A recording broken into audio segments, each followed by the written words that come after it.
እውቀት ማለት ሰዎች በማንበብ ብዛት በማየት ብዛት አንድን ችግር አይተው በመተንተን ብዛት የሚወሰን አይደለም። እውቀት ማለት ችግር ፈቺ ማለት ነው።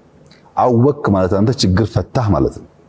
ችግር ለመፍታት በቅጡ ፕሮብለም አናላይዝ ማድረግ አፕሪሺየት ማድረግ ያስፈልጋል፣ መሰረት ነው። ያን ካደረክ በኋላ ግን በአክሽን ወደ መፍትሄ ነው መሄድ ያለብህ። እውቀት ችግር እስካልፈታ ድረስ በእውቀት መስፈርት ውስጥ ሊታይ የሚያስችል ብቃት አይኖረው።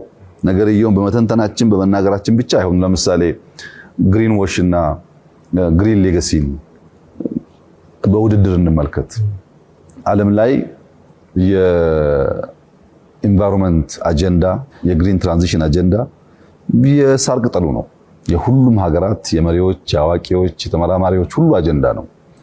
አስተውለ ከሆነ በየ2 ዓመቱ ኮፕ እየተባለ የሚዘጋጅ ስለ ኢንቫይሮንመንት የሚወራበት ኮንፈረንስ አለ። እኔ እንኳን 2 ጊዜ ተሳትፌያለሁ እና በእነዚህ ኮንፈረንሶች ላይ በጣም በብዙ ሺህ የሚቆጠር ሰው የሚሳተፈው፣ በጣም በርካታ መሪዎች ይገኛሉ። ብዙ የሚያማምሩ ንግግሮች ይደረጋሉ፣ ብዙ ሰልፎች ይደረጋሉ። አንድም ሰው ችግኝ አይተክልም። የምናወራው ስለ ኢንቫይሮንመንት ነው። ብዙ ንግግር ነው የሚደረገው፣ ግን ፕራክቲካሊ አክሽን የለም። ለዚህ ነው አክቲቪዝም ኢንቫይሮንመንትን አይቀይርም አክሽኒዝም ነው የሚቀይረው የሚል ሐሳብ የምናራምደው። ብዙ ጊዜ አክሽን ያስፈልጋል። በንግግር ብቻ ነገርየውን ማንቃት ተገቢ ነው። ማንቃት ግን ማድረግ ከሌለበት ብቻውን ዋጋ የለውም።